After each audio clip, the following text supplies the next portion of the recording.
The cowboy with the clean white hat, the pressed shirt, and the gleaming smile, that man never existed. The real Wild West smelled, festered, and rotted in ways that would genuinely turn your stomach. And most history books have been too polite to tell you that. These 20 facts are not going to be polite. If you are new here, subscribe and give this video a like.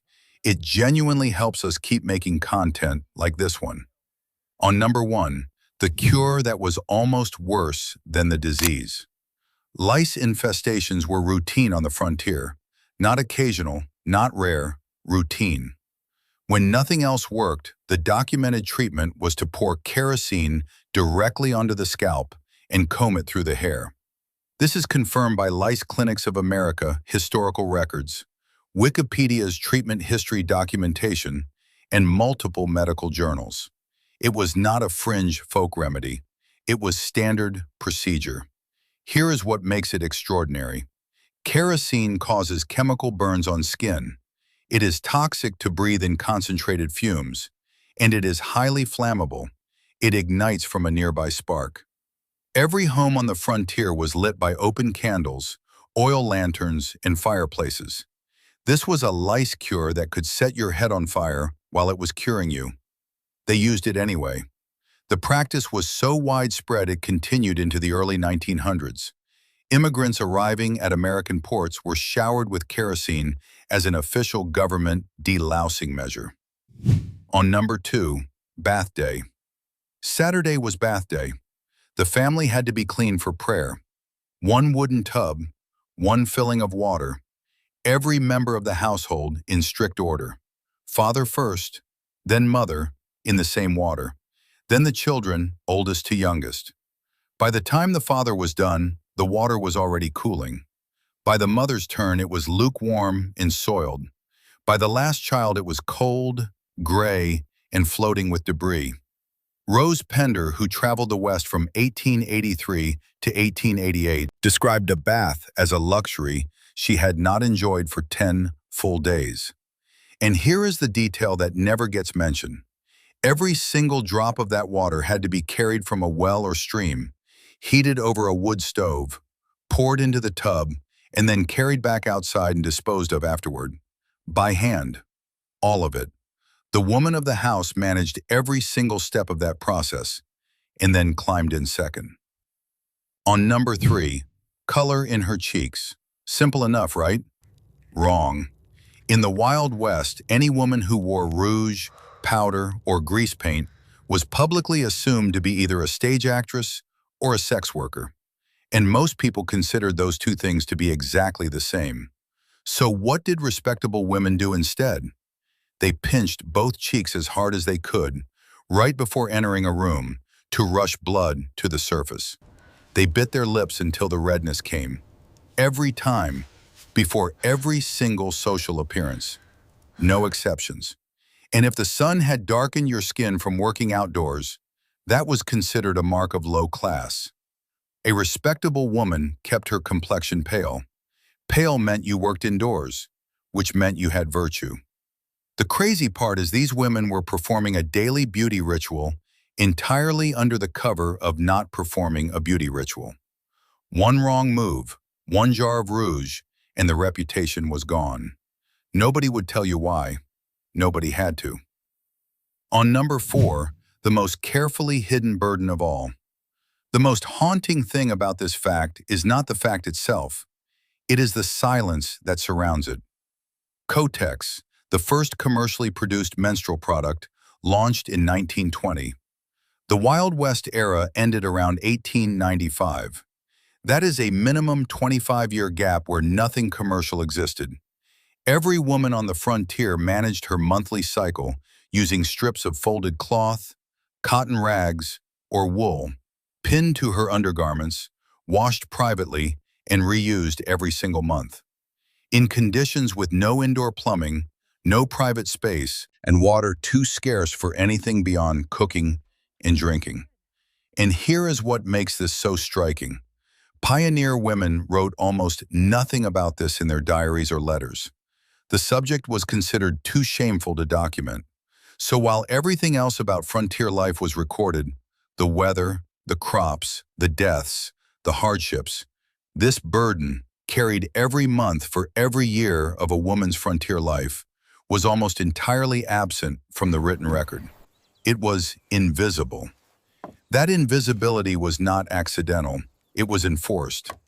On number 5, here is what nobody talks about. Commercial shampoo did not exist during the Wild West era. Not even close. It was not introduced until just before 1900, a German import, slow to arrive, expensive to buy.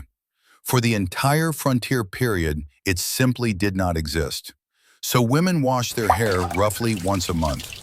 Not because they were lazy, because the soaps available were too harsh, and clean water was far too scarce to waste on hair. When they did wash, it was not with water. It was with whatever was available. Vinegar, castor oil, egg yolk if they could afford to waste food on their appearance. Between washes, the Victorian practice of 100 brushstrokes before bed each night was how women kept their hair presentable. Frontier travelers documented Mexican women using soapweed root from the yucca plant, a natural lather that left hair genuinely soft, clean, and more effective than anything the settlers were using. That was the good option. That was the best it got. On number 6, Mark Twain documented this one firsthand.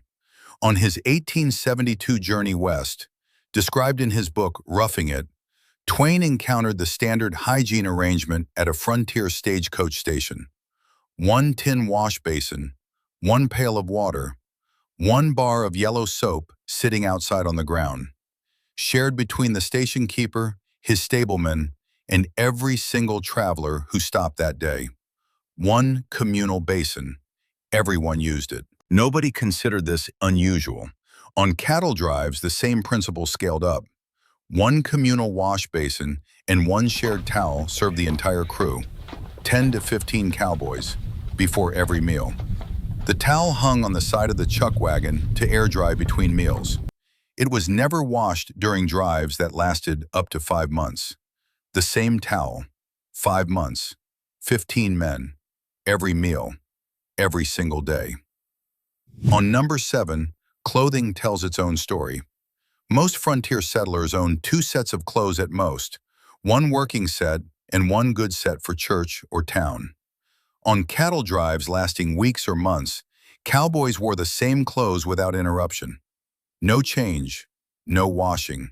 The inevitable consequence: fungal infections spreading through warm, moist skin folds, armpits, groin, between the toes. There was no antifungal treatment, no cream, no medication.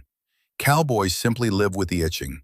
And here is what strikes you when you read the first-hand accounts. Scratching openly in public attracted no comment whatsoever. It was so universal, so expected, so constant that nobody looked up. The films never show you this. Not the dust on the face, but the constant, relentless physical discomfort underneath the clothes of every person in every scene. On number 8, the frontier sleeping arrangement.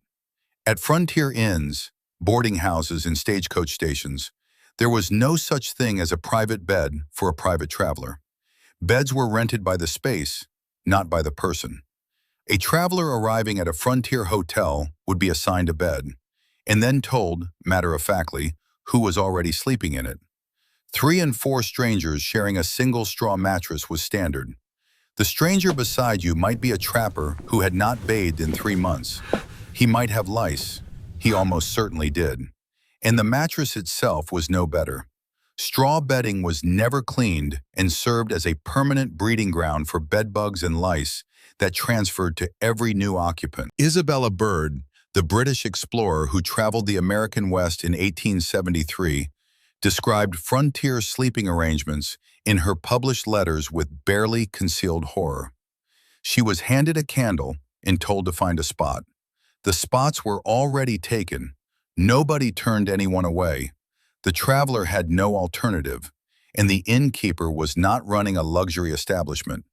You slept where you were put, beside whoever was already there, under whatever was available, every night, for however long the journey lasted. On number 9, a belief that sounded impossible and was entirely sincere. The prevailing theory across much of the 19th century was that the skin's pores were a direct gateway to disease. Wash too often, open those pores with warm water and soap, and germs walk right in. Doctors repeated this advice. Newspapers printed it as health guidance. Medical journals supported it. The result?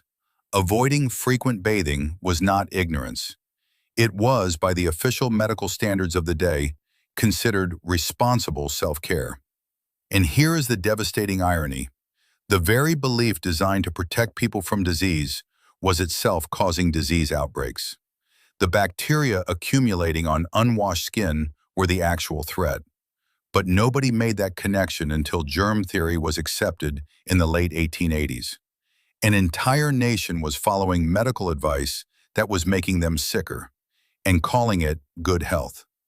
On number 10, what almost every history class gets wrong. People were not dirty because they did not care. They were dirty because getting clean was genuinely exhausting work. There was no running water, no faucet, no tap. To take a bath, you sourced water from a well or a nearby stream, carried it back to the house in heavy buckets, multiple trips, heated it over a wood fire or a cast iron stove, poured it into a wooden tub, bathed, then carried all of it back outside and disposed of it, by hand. Start to finish, a full bath was an hour of physical labor before the bathing even started. For a woman managing a homestead alone while her husband was away, or for a family of 7 in a Kansas winter, a full bath was not a daily option. It was an event. It was planned. It was earned. The people who skipped it were not lazy. They were exhausted. On number 11, a product so ordinary we forget it had to be invented. The first mass-produced deodorant, a waxy cream called Mum, made from zinc oxide, launched in 1888. The first antiperspirant, called Everdry, followed in 1903. This means for the entirety of the cattle drives, the gold rush, the frontier settlements, the gunfights, and the land rush, from roughly 1848 through the 1880s, body odor was a constant, accepted, universal fact of every single person's daily life. Every person, every day, no exceptions, no alternative.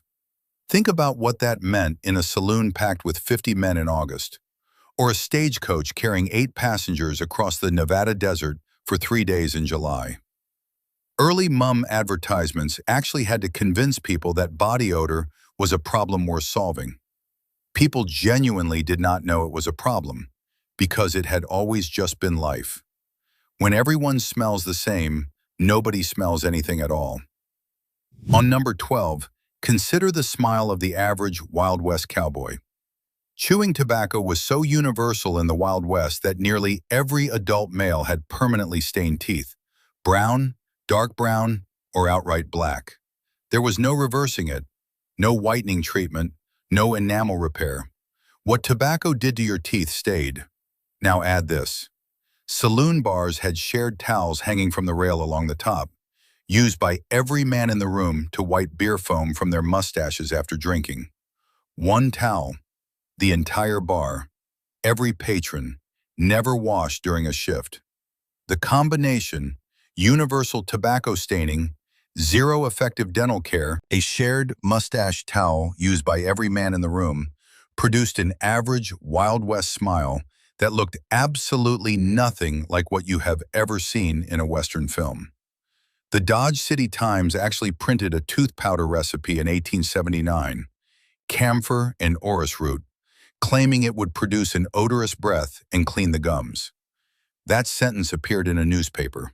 Nobody questioned it. That was the state of dental marketing in 1879.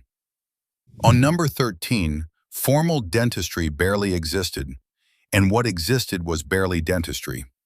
The treatment for any tooth problem, pain, infection, abscess, was almost always extraction.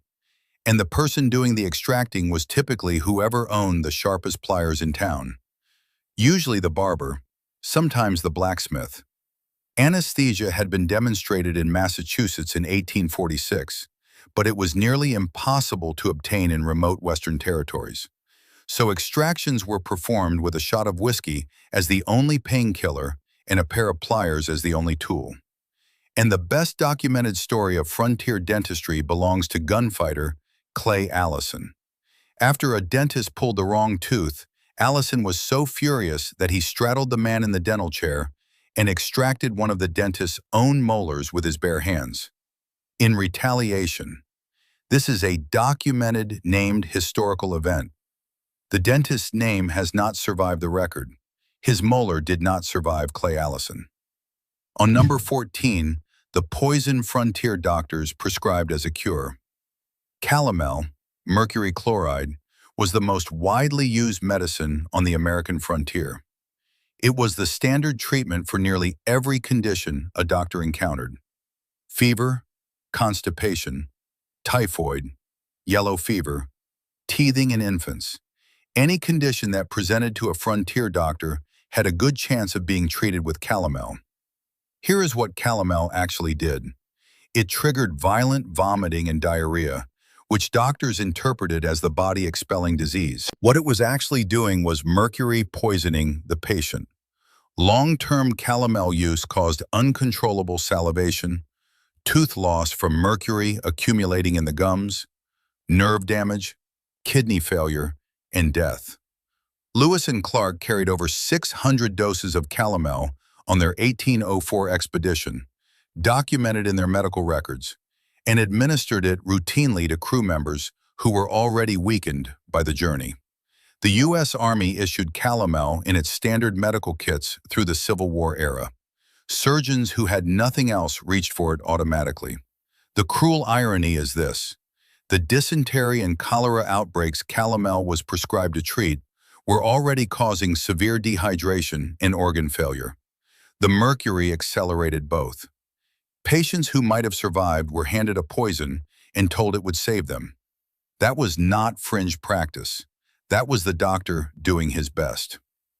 On number 15, the community toothbrush. Arizona's official state historian, Marshall Trimble, has confirmed this in 3 separate True West magazine articles.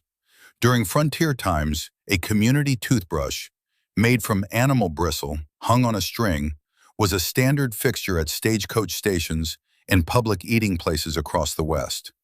One brush, available to any traveler who wanted to clean their teeth, used by everyone, never rinsed between uses. The bristle retained bacteria and never fully dried between customers. The first United States patent for a toothbrush was not granted until 1857. Mass production did not begin until 1885. And here is the fact that puts the entire era in perspective. Americans did not routinely brush their teeth as a daily habit until the 1940s, when soldiers returning from World War II brought the practice home from military requirements. The entire Wild West era happened not just before mass-produced toothbrushes. It happened before daily brushing was considered normal behavior at all. On number 16, indoor plumbing did not exist on the frontier. At night, families used small porcelain pots placed near the bed, called Thundermugs on the frontier. Every morning, the contents were thrown from the window into the yard. Now here is the chain reaction that nobody at the time understood. Flies landed on the waste in the yard, then flew back through open, unscreened windows, and landed on the food on the dining table, on the children's faces, on the water cup, on the bread. The connection between the Thundermug and the dysentery outbreak 3 days later was not made. People simply got sick and could not explain why. Families buried children from illnesses that had a direct, traceable, completely preventable cause that nobody alive in that house knew how to prevent. That is not a historical footnote. That is the defining public health tragedy of the frontier era. On number 17, frontier towns had no sewage system. None at all. Waste from outhouses, livestock pens, slaughterhouses, and streets drained by gravity directly into the nearest water source. the same source people used to drink, to cook, to bathe, to wash their children's faces. Dysentery, typhoid, and cholera swept through frontier communities repeatedly, for the same reason, year after year, decade after decade. And cholera deserves a moment here. It killed within hours, through total, catastrophic dehydration. A person could feel completely fine in the morning and be dead before nightfall. It swept through frontier towns in waves that communities had no way to predict and no power to stop. Settlers called it a visitation from God. It was a drainage pipe pointed in the wrong direction. The fix existed, the knowledge did not. And so people kept dying from something that a single infrastructure change would have ended entirely. On number 18, toilet paper and the publication that solved it first. Before Seth Wheeler patented the toilet paper roll in 1891, frontier settlers used whatever was available: dry corn cobs, leaves, torn pages from newspapers and mail-order catalogs. The most iconic solution belonged to the Farmer's Almanac, the most widely read publication in frontier America. It was printed with a hole punched in the top corner of every single issue, not for filing, not for decoration, so it could be hung on a nail inside the outhouse and used page by page. Someone at the Farmer's Almanac concluded that what their readers needed most from a publication was a hole in the corner. They were right. Joseph Gaiety had introduced the first commercially sold paper product for this purpose in 1857. Medicated flat sheets sold as a luxury health product. Most frontier settlers never saw it. Every cattle drive, every gunfight, every land rush, the entire mythology of the Wild West happened before the toilet paper roll existed. The next time you watch a Western and see a man walk into an outhouse, you now know exactly what was waiting inside. The Farmer's Almanac, open to April. On number 19, the most preventable cause of frontier death.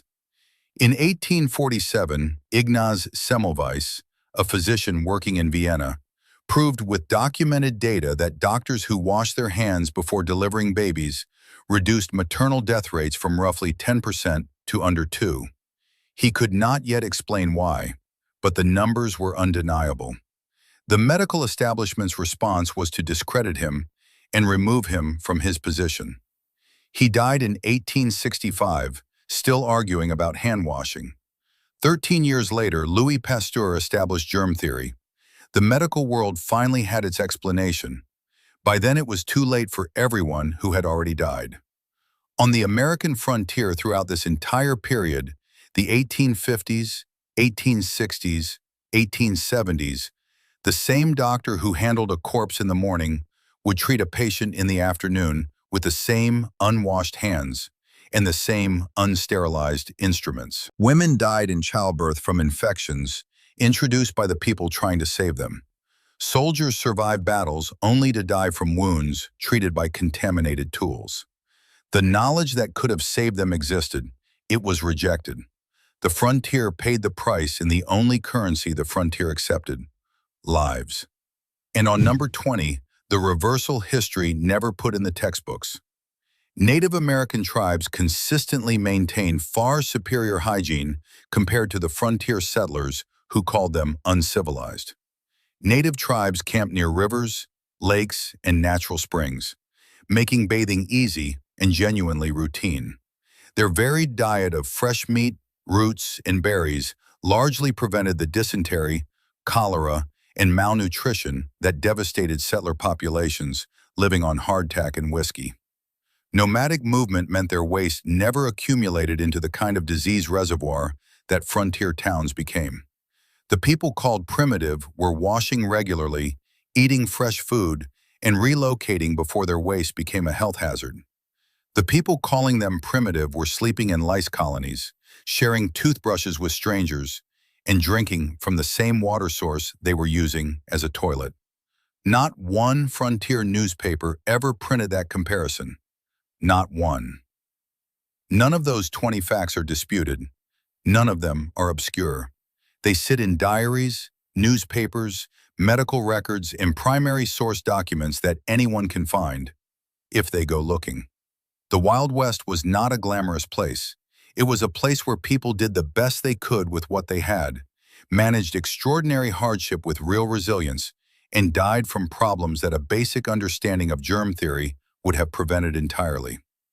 The next time you see a Hollywood cowboy, clean hat, gleaming teeth, pressed shirt, smelling of leather and ambition, remember the shared toothbrush on a string. Remember the kerosene poured onto the scalp beside an open flame. Remember the woman pinching her own cheeks because a jar of rouge would have ended her. Remember the last child climbing into cold gray bathwater on a Saturday night. History is not the version that got made into films. It is the version that actually happened.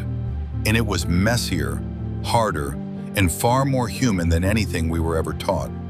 If one of those 20 facts hit differently than you expected, drop a comment and tell me which one. I read every single one. If you want more stories that history buried but never quite erased, subscribe. There is a lot more where this came from.